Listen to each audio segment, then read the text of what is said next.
നീ നിന്റെ ഉള്ളിൽ ഒളിപ്പിച്ചുകൊണ്ടിരിക്കുന്ന ആ രഹസ്യം ഒരാൾ കൂടി അറിയാൻ പോവുകയാണ്.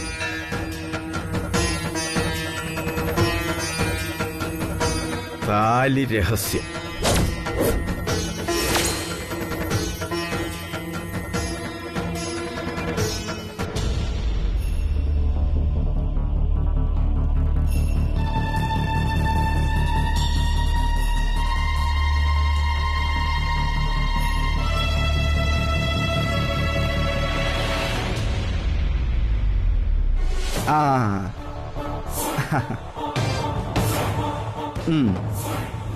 അതെ അതെ,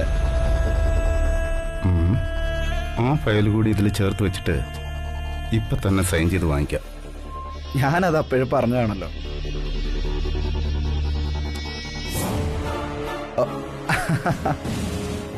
എക്സ്ക്യൂസ് മീ സർ, ഫയലുകൾ സൈൻ ചെയ്യാനുണ്ടായിരുന്നു. ഡിക്സൺ, ഞാൻ പിന്നെ വിളിക്കാം. ഓക്കെ, ഓ ശരി ശരി. എന്താ എന്താ ശ്രീനിവാസ്? അല്ല, ഫയൽ സൈൻ ചെയ്യാനുണ്ടായിരുന്നു സർ. ഇതെന്താ ശ്രീനിവാസ്, ഇത്രയും നേരം ഞാൻ ഓഫീസിനകത്തല്ലേ ഇരുന്നിരുന്നേ, അപ്പൊ കൊണ്ടുവരാറുന്നില്ല ഇത്? ഇത് അർജന്റ് ഫയലുകളാണ് സർ, നാളെ തന്നെ അയക്കാവുള്ളതാ.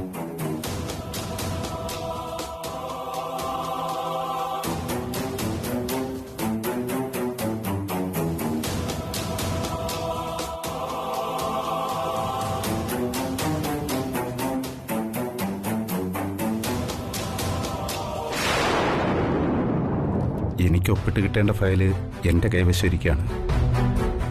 ഒപ്പിട്ട് കഴിഞ്ഞാൽ അത് കൊടുക്കാം.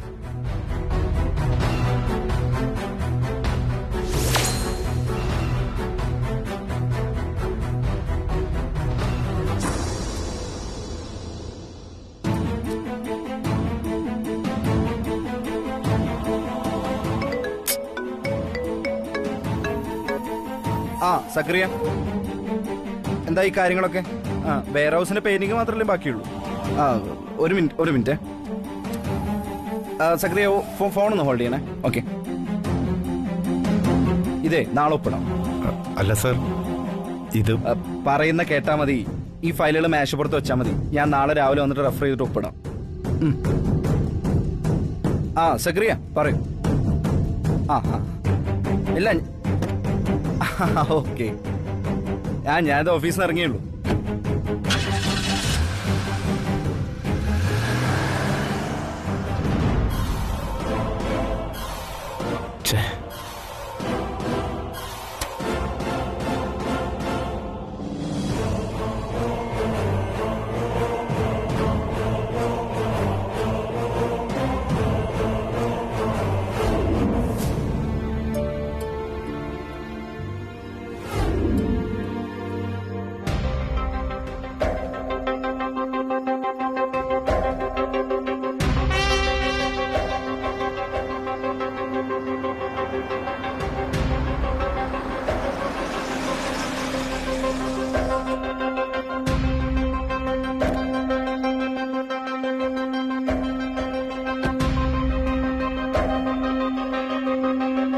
എന്തായി ശ്രീയേട്ടാ, കാര്യങ്ങൾ സക്സസ് ആയില്ലേ?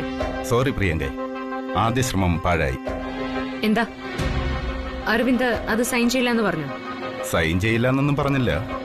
പിന്നെ ആ ഫയല് വായിച്ചു നോക്കിയിട്ടേ സൈൻ ചെയ്യാൻ പറ്റുള്ളൂ എന്ന് പറഞ്ഞു. ഓ, അപ്പോ അരവിന്ദ് ഫയല് വായിച്ചു നോക്കി ഒപ്പിടാൻ തുടങ്ങി. അതെ പ്രിയങ്ക, സാധാരണ ഫയല് മറിച്ചു നോക്കാൻ പോലും മെനക്കെടാത്ത അരവിന്ദ് ഇപ്പൊ എന്താ ഇങ്ങനെ പറഞ്ഞെന്നാ എനിക്ക് മനസ്സിലാവാത്തത്. ശ്രീയേട്ടാ, അരവിന്ദ് ആ ഫയല് വായിച്ചു നോക്കിയാൽ ഉറപ്പായിട്ടും അതിൽ ഒപ്പുവെക്കില്ല. കാരണം നമ്മുടെ കമ്പനി ഉൾപ്പെടെ ഏകദേശം എല്ലാ കമ്പനികളും റിജക്ട് ചെയ്ത മെറ്റീരിയൽസ് അത്. അതുകൊണ്ട് ശ്രീയേട്ടൻ അത് അരവിന്ദിനെ കൊണ്ട് വായിപ്പിക്കാതെ വേണം അതിൽ സൈൻ ചെയ്യിപ്പിക്കാൻ. പ്രിയങ്കേ, അതത്ര എളുപ്പമാണെന്ന് തോന്നുന്നില്ല. Nothing is impossible. അസാധു എന്നൊരു വാക്കുണ്ടോ നാഗമടുത്തുകാരുടെ നിഘണ്ടുവിൽ? അങ്ങനെ ഒരു വാക്കില്ല. ചില സാഹചര്യങ്ങളിൽ ബുദ്ധിയല്ല തന്ത്രമാണ് അഭികാമ്യം. ഞാൻ പറയുന്നത് പോലെ ശ്രീയേട്ടൻ അങ്ങ് ചെയ്താ മതി.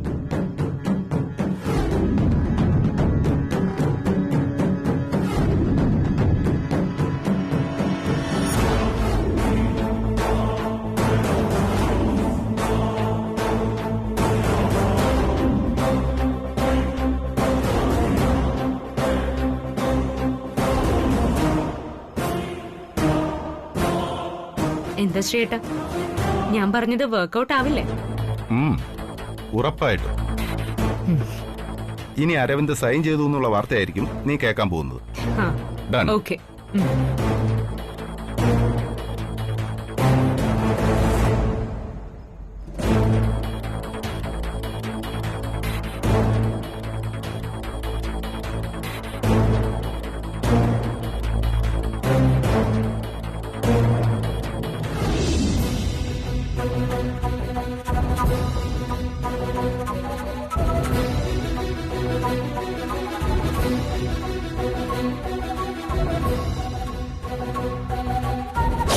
ഉടനെ ഒരു കാര്യം കൂടി നിനക്കുണ്ടാകാൻ പോവുകയാണ്. നീ നിന്റെ ഉള്ളിൽ ഒളിപ്പിച്ചുകൊണ്ടിരിക്കുന്ന ആ രഹസ്യം ഒരാൾ കൂടി അറിയാൻ പോവുകയാണ്. താലി രഹസ്യം.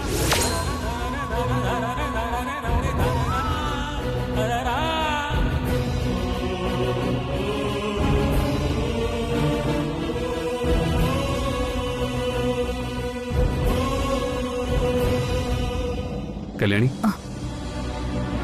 വലിയ നീ എന്താ വിഷമിച്ചിരിക്കുന്നത്? ഏയ് അങ്ങനെയൊന്നുമില്ല. ഉണ്ട്.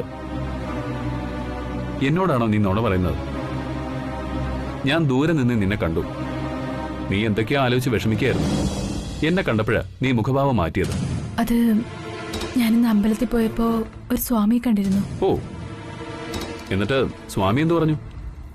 ഈ താലിയുടെ രഹസ്യം പുതിയതായി ഒരാൾ കൂടി അറിയുമെന്ന്. അത്രേ ഉള്ളൂ. എന്താ വലിയ ഇത് നിസ്സാര കാര്യാ? ആ സ്വാമി പറഞ്ഞതുപോലെ നടക്കും. അച്ഛനോ മേടോ അറിയുന്ന എന്റെ പേടി. എല്ലാരും അറിയട്ടെ കല്യാണി, എന്നാലല്ലേ നമുക്ക് ഒന്നിക്കാൻ പറ്റൂ. ദാസേട്ടനും അമ്മയൊക്കെ അറിയട്ടെ. എന്തായാലും ഇനി ഇതിങ്ങനെ നീട്ടിക്കൊണ്ടുപോകാൻ പറ്റില്ലല്ലോ. നമുക്ക് ഒരുമിച്ച് ജീവിക്കണ്ടേ? വലിയ എനിക്ക് വല്ലാത്തൊരു ഭയം. ഒന്നും പേടിക്കണ്ട. ഞാൻ നിന്നോട് പറഞ്ഞല്ലേ, നീ എന്റെ കൂടെ ഉണ്ടെങ്കിൽ ഏത് പ്രതിസന്ധി ഞാൻ തരണം ചെയ്യുമെന്ന്. നീ സമാധാനമായിട്ടിരിക്കുക. ഗിരീഷ് മേനോൻ സാറിനെ കാണാൻ പോയിരുന്നോ വലിയ? ഇല്ല, അന്ന് അച്ഛൻ ഹോസ്പിറ്റലായിരുന്നപ്പോ ഞാൻ ഡോക്ടറുമായിട്ട് സംസാരിച്ചിരുന്നു. നമ്മുടെ മേനോൻ സാറിന്റെ അവസ്ഥ എന്താ? ഇംപ്രൂവ്മെന്റ് എന്തെങ്കിലും? സോറി ആനന്ദ, ഇതുവരെ മാറ്റമൊന്നുമില്ല. But responding to treatment. ഞാൻ പറഞ്ഞില്ലേ, കുറച്ച് സമയമെടുക്കും. അയാൾക്ക് ബോധം തിരിച്ചു കിട്ടിയിരുന്നെങ്കിൽ ഗംഗയ്ക്കെതിരെയുള്ള എല്ലാ ഡോക്യുമെന്റ്സും വാങ്ങി അമ്മയെ കാണിക്കായിരുന്നു. ഗംഗ ഇവിടുന്ന് പടിയിറക്കിയാൽ നമ്മുടെ കാര്യത്തിലേക്കുള്ള വഴി എളുപ്പമാവുമായിരുന്നു. ആ, എല്ലാം ശരിയാവും. എന്നാ ശരി, ഞാൻ പോട്ടെ വലിയ. ഇനി അച്ഛൻ തിരക്കി വന്ന് അതൊരു പ്രശ്നമാക്കണ്ട. ശരി.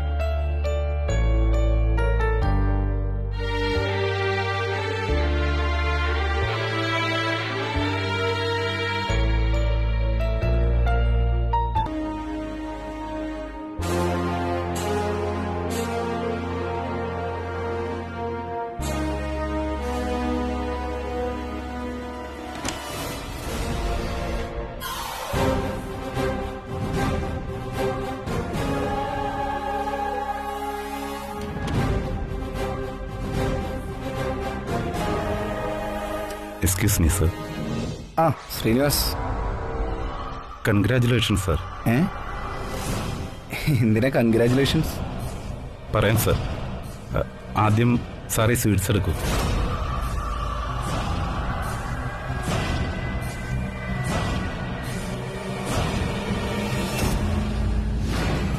അല്ല, ശ്രീനിവാസുകാരെ കാര്യം പറഞ്ഞില്ല.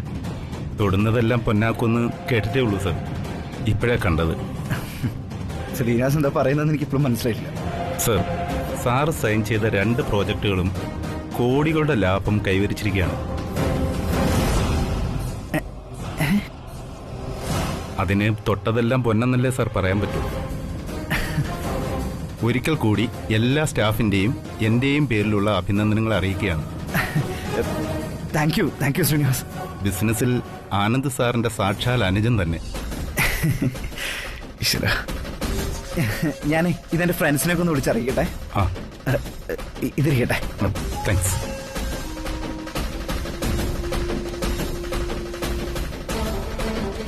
ആ സുബണ ട്രാൻസ്ഫർ ആയെന്ന് വെച്ച് വല്ലപ്പോഴും ഒന്ന് വിളിച്ചൂടെ?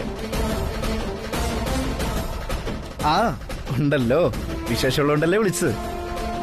വേറൊന്നല്ല സുബണ, ഞാൻ ആദ്യമായിട്ട് സൈൻ ചെയ്ത 2 പ്രൊജക്റ്റുകളും വൻ പ്രോഫിറ്റിലാന്നാ പറഞ്ഞ. Thank you. ഇത് തന്നെ പറ്റിയ അവസരം. പ്രിയങ്ക ഫയൽ ഒപ്പിടിപ്പിക്കാൻ പറഞ്ഞ മുഹൂർത്തമായി. ആ മച്ചു, നിങ്ങളിതെവിടെ? അതെ, ഇന്ന് വൈകുന്നേരം നമ്മളൊന്ന് കാണുന്നു. സ്ഥലവും സമയമൊക്കെ നിങ്ങൾ തീരുമാനിച്ചു. ദേ എല്ലാരും വിളിക്കണം. പിന്നെ നമ്മുടെ ഗ്രൂപ്പിലുള്ള എല്ലാരും വിളിച്ചോ. സോറിടാ, സമയമില്ലാത്തോണ്ടല്ലേ. എല്ലാ പരാതികളും നമുക്ക് ഇന്ന് തീർക്കാം. Okay okay okay. സർ, ആ. ഈ ഫയലിലൊന്ന് സൈൻ ചെയ്ത് തരണം. ആ ഇല്ലടാ, അവനെയും വിളിച്ചോ?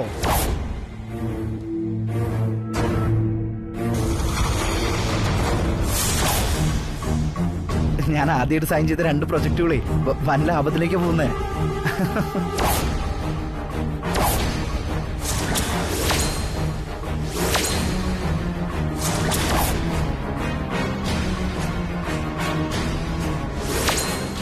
ആ സർ, ഇതുകൂടി. ഓക്കെ.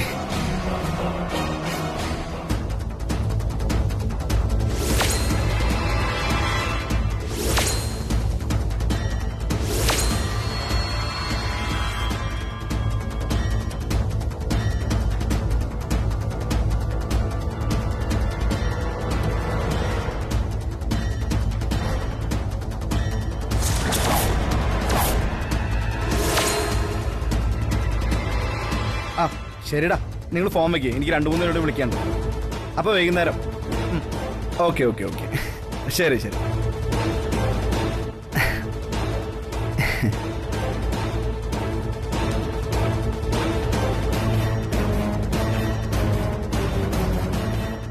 ആടാ, സോറി സോറി, തിരക്കായി പോയടാ. ഇപ്പൊ ബിസിനസ് കാര്യങ്ങളൊക്കെ എന്നെ ഏൽപ്പിച്ചോണ്ടേ സമയം കിട്ടുന്നില്ലടാ. ആ എടാ, ഇപ്പൊ ഞാൻ വിളിച്ചേ വേറൊരു വിശേഷം പറയാനാ. ഒരു പാർട്ടി ഉണ്ട്, നിങ്ങൾ എല്ലാരും കൂടി വരണം. ആ വേറെ ഒന്നുമില്ലടാ. എടാ, ഞാൻ സൈൻ ചെയ്ത 2 പ്രൊജക്റ്റുകളെ നല്ല പ്രോഫിറ്റിലാ പോകുന്നത്. Thank you thank you. അപ്പൊ അതിന്റെ ഒരു ട്രീറ്റ് ഉണ്ട്. അപ്പം വിളിക്കുന്നുണ്ട്. അപ്പൊ നിങ്ങൾ എല്ലാരും കൂടിയിട്ട് വരണം. അപ്പൊ വൈകുന്നേരം കാണാം. ടൈമൊക്കെ ഞാൻ ടെക്സ്റ്റ് ചെയ്യാം. ഓക്കെ.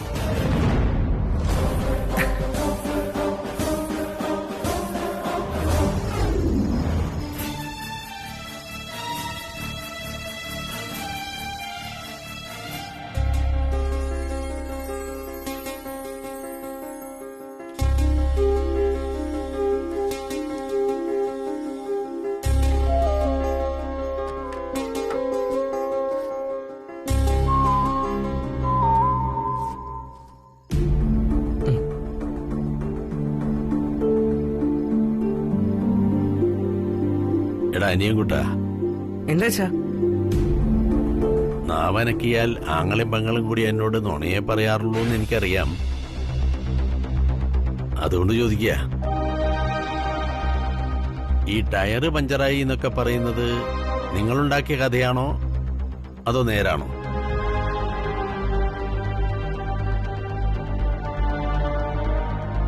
അല്ല, മുൻ അനുഭവങ്ങൾ വെച്ച് ചോദിച്ചു പോയതാ. ചില കാര്യങ്ങളിൽ എന്റെ മുമ്പിൽ നേര് പറയുന്ന ശീലമില്ലല്ലോ രണ്ടിനും.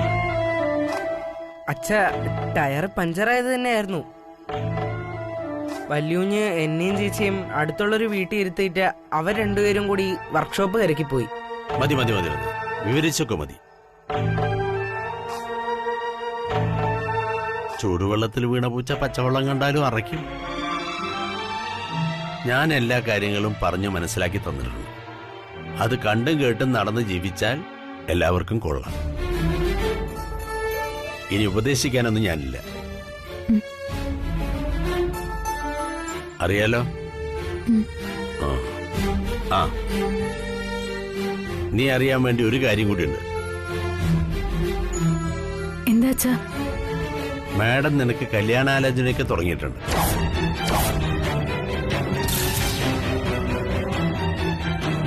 എന്താടാ നിന്റെ മുഖം ഒന്ന് വാടിയത്? പഠിച്ചു കഴിഞ്ഞ പുസ്തകം എടുത്തോണ്ട് പോടാ.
ആന്റി, എന്താ ഇത്രയേറെ ആലോചിക്കുന്നത്? അത് മറ്റൊന്നുമല്ല, പ്രിയങ്ക പറഞ്ഞ കാര്യം തന്നെ. നിന്നെ എത്രയും പെട്ടെന്ന് തൃച്ചംബരത്തെ ഗംഗയാക്കി മാറ്റണം. അതൊന്നും നടക്കാതെ പോയ ചടങ്ങല്ലേ? അതെ, ആ ചടങ്ങ് നടത്താൻ തന്ത്രപൂർവ്വം അഖിലയെ പ്രേരിപ്പിക്കണം. പൂർവിക പൂജ ചെയ്തിട്ട് സ്ഫടികമാല വെളുക്കുകയും ഗംഗയെ കാരണവന്മാർ അനുഗ്രഹിക്കുകയും ചെയ്തിട്ടുള്ളതാണല്ലോ. പിന്നെ എന്തുകൊണ്ട് ഗംഗയെ തൃച്ചംബരത്തേതാക്കാനുള്ള ചടങ്ങ് നടത്തിക്കൂടാ എന്ന് ചോദിക്കണം അഖിലയോട്. ആന്റി, ഒരു കാര്യം ഞാൻ പറഞ്ഞേക്കാം. ആ പരമ്പരാഗത മാല കട്ടെടുത്തതിന്റെ കേട് ഇപ്പോഴും തീർന്നിട്ടില്ല. തുണി അലക്കിയും വെള്ളം കോരിയും എന്റെ കയ്യിലെ 2 കുഴയും തിരിഞ്ഞുപോയി. ഇനി ആ സ്ഫടികമാല കട്ടെടുത്തതെങ്ങാനും അഖിലാന്റി അറിഞ്ഞാൽ ഇനി തുണി അലക്കലല്ല, തലയിൽ കരിങ്കൽ ചുമടായിരിക്കും അഖിലാന്റി തരുന്ന ശിക്ഷ. എനിക്കിനി ഒന്നിനും വയ്യ. മിണ്ടാതിരിക്കടി.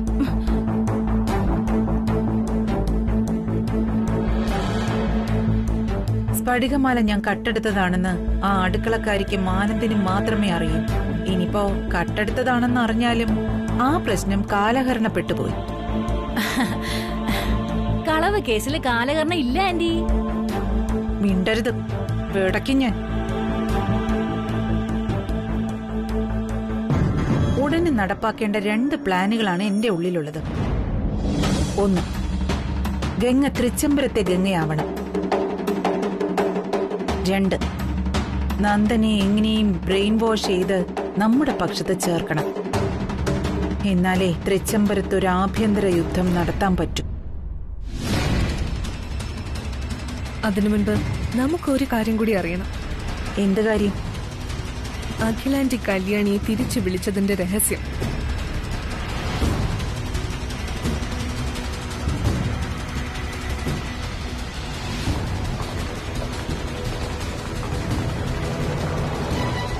അതെ ഗംഗെ, ആ രഹസ്യം അറിഞ്ഞാലേ അടുത്ത കരുനീക്ക എളുപ്പമാവൂ.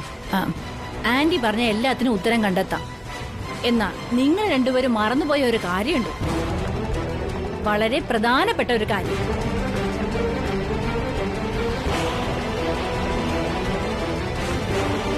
അതായത് ഗംഗയെ തൃച്ചംബരത്തെ ഗംഗയാക്കാൻ ഒരുക്കിയ പൂജാസ്ഥലത്ത് വന്ന് അങ്കിള് അഖിലാന്റിയോട് എന്തോ ഒരു കാര്യം പറയാൻ തുടങ്ങിയപ്പോഴാണല്ലോ ഹൃദയസ്തംഭനം വന്ന് മയങ്ങി വീണത്. അതെന്ത് കാര്യമായിരിക്കും അങ്കിള് പറയാൻ വന്നത്?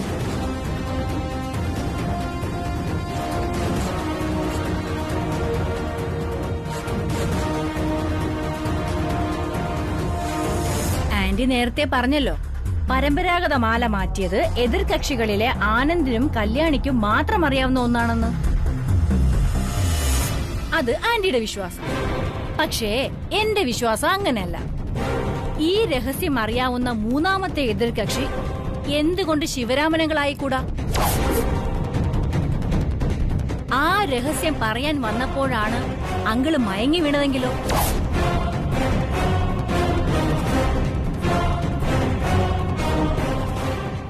എന്തൊക്കെയായി പറഞ്ഞു വരുന്നേ? സംശയം, എന്റെ മാത്രം സംശയം. ഇനി ഞാനൊരു സത്യം കൂടി പറയാം. നാഗമടത്ത് ഗംഗയെ തൃച്ചംബരത്ത് ഗംഗയാക്കുന്നത് ഒരിക്കലും നടക്കാത്ത മനോഹരമായ ഒരു സ്വപ്നമായിരിക്കും. കാരണം അടിച്ചുമാറ്റിയ മാല കാണിച്ചാണ് ഗംഗ പൂർവികരുടെ പ്രീതി സമ്പാദിച്ചതെന്ന് അങ്കിളിലൂടെ അഖിലാന്റി അറിഞ്ഞാൽ അതെവിടെ വരെ ചെന്ന് നിൽക്കുമെന്ന് ആലോചിച്ചു നോക്കിയേ.